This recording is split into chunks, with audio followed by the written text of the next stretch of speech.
সম্পৃক্ত করতে আরো কত গ্রাম দ্রব্য যোগ করতে হবে?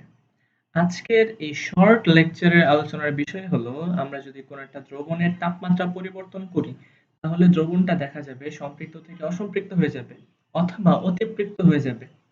এটা ডিপেন্ড করবে এটা কি তাপ উৎপাদী নাকি তাপহারী। এখন যদি সম্পৃক্ত করতে হয় কত গ্রাম দ্রব্য যোগ করতে হবে আবার কত গ্রাম অধঃক্ষিপ্ত হবে এইটা রিলেটেড একটা শর্টকাট আলোচনা হবে এই ভিডিওতে। এবং অবশ্যই একটা শর্টকাট সূত্র আমরা দেখব কিভাবে জাস্ট সূত্র বসিয়ে ম্যাথটা করে ফেলা যায়। তো প্রথমে আমরা দেখি 30 ডিগ্রি এবং 55 ডিগ্রি সেলসিয়াস তাপমাত্রায় কোনো দ্রব্যের দ্রাব্যতা যথাক্রমে 50 এবং 90। তার মানে কি তাপমাত্রা বাড়াচ্ছি তো দ্রাব্যতাও বেড়ে যাচ্ছে। এখন 30 ডিগ্রি সেলসিয়াস তাপমাত্রায় 50 গ্রাম দ্রবণকে অর্থাৎ শুরুতে আমাদেরকে একটা দ্রবণের ভর দেওয়া আছে। এই দ্রবণকে যখন আমরা 30 থেকে 55 ডিগ্রি সেলসিয়াস তাপমাত্রায় উন্নীত করব তখন এটাকে আবারও সম্পৃক্ত করতে কত গ্রাম অতিরিক্ত দ্রব্য লাগবে। ঠিক আছে, এটা কুয়েটে 2017-18 আসা একটা কোশ্চেন।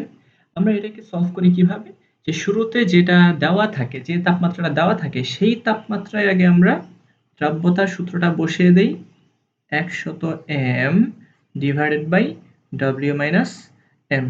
এখান থেকে আমরা কতটুকু দ্রব্য দ্রবীভূত আছে সেই দ্রব্যের পরিমাণটা বের করি m1।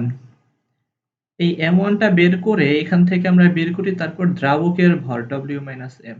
এই দ্রাবকের ভরটা বের করার পর এই দ্রাবককে ব্যবহার করে আমরা 55 ডিগ্রি সেলসিয়াস তাপমাত্রায় আবারও এই সূত্রটা ব্যবহার করি, তখন m2 বের করে নেওয়া হয় এবং w মাইনাস m দ্রাবক যেহেতু সেমই থাকে তাই এই দ্রাবকটা আমরা আগের এই পোর্শন থেকে আমরা এখানে বসিয়ে দিই। তো এখান থেকে আমরা m2 এর ভ্যালুটা পেয়ে যাব। m2 এর ভ্যালুটা অবশ্যই যেহেতু তাপমাত্রা বেশি এই ক্ষেত্রে তাপহারী বিক্রিয়া m2 এর ভ্যালুটা বড় হবে। তো আমরা m2 m1 করে দিলেই অ্যান্সারটা আমরা পেয়ে যাব। এই হচ্ছে আমাদের সেই কাঙ্ক্ষিত রেজাল্ট। এখন এটা যদি এমসিকিউতেও দিয়ে দেয় অথবা বুয়েট অথবা ঢাকা ইউনিভার্সিটির প্রিলিমিনারি টেস্ট আছে সেই প্রিলিমিনারি টেস্টে যদি এরকম কোনো ম্যাথ দেয় তাহলে আমরা কিভাবে সলভ করব। সলভ করার প্রসেসটা খুবই ইজি, যে এখানে আমরা একটা শর্টকাট প্রসেস অবলম্বন করব। যেমন কতটুকু এক্সট্রা দ্রব্য এড করতে হবে। এক্সট্রা দ্রব্য হোক আমাদের যদি এমন হয় যে আমরা তাপমাত্রা কমিয়ে দিচ্ছি তাহলে এই দ্রব্যটা বের হয়ে যাবে। আবার যদি তাপমাত্রা বাড়িয়ে দেই তাহলে দেখা যাবে এখানে অতিরিক্ত দ্রব্য যোগ করতে হবে। সেটা সূত্র কি? S1 S2 divided by 100 S1 into W। এবং আমরা জানি S1 হচ্ছে আদি দ্রাব্যতা, S2 শেষ দ্রাব্যতা এবং W হচ্ছে দ্রবণের ভর। ঠিক আছে, যেমন আমরা যদি আগের ম্যাথটা এই ক্ষেত্রে এইভাবে সলভ করি তাহলে শুরুতে দেওয়া ছিল S1 কত দেওয়া ছিল 50, অর্থাৎ 30 ডিগ্রি সেলসিয়াস তাপমাত্রায় দ্রাব্যতা দেওয়া ছিল 50 এবং এর পরবর্তী যে দ্রাব্যতা 55 ডিগ্রি সেলসিয়াস তাপমাত্রায় দ্রাব্যতা দেওয়া ছিল 90 এবং দ্রবণের ভর কত দেওয়া ছিল 50 গ্রাম। অর্থাৎ আমরা এই 50 গ্রাম সম্পৃক্ত দ্রবণের তাপমাত্রায় পরিবর্তন করব।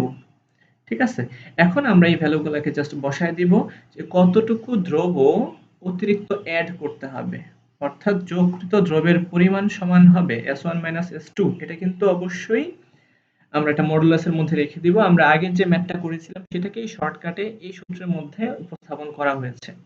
তো 50 মাইনাস 90 ডিভাইডেড বাই কত হবে 100 প্লাস S1 অর্থাৎ আদি দ্রাব্যতা 50 এবং দ্রবণের যে ভর দেওয়া ছিল সম্পৃক্ত দ্রবণের ভর প্রাথমিক অবস্থায় সেটার মান 50 গ্রাম।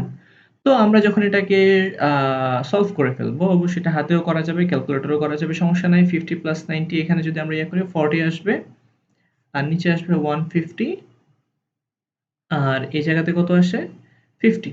তাহলে আমরা একটু কাটাকাটি করি 5 আর এখানে আসবে 3। এখন আমরা 3 দিয়ে যদি এটাকে ইয়ে করি তাহলে 3 এখানে আসবে 13 আর 1 থাকে 1 কে 3 দ্বারা ভাগ করলে কত আসে 33। তার মানে 13.33 অ্যান্সার হবে 13.33 গ্রাম। আমি আবার রিপিট করে দিচ্ছি, যতটুকু দ্রব্য এড করতে হবে বা যতটুকু দ্রব্য দ্রবণ থেকে বের হয়ে যাবে তার পরিমাণ S1 - S2 divided by 100 + S1 into W। ঠিক আছে? আমরা এই সূত্রটাকে মুখস্থ করে ফেলবো। এই সূত্র ব্যবহার করে আমরা খুব সহজেই বড় যে ম্যাথটা আছে, যদিও এটা বড় কিন্তু এত কঠিন না, তারপরেও এটাকে আমরা খুব শর্টকাটে এই সূত্রের মাধ্যমে করে ফেলতে পারবো।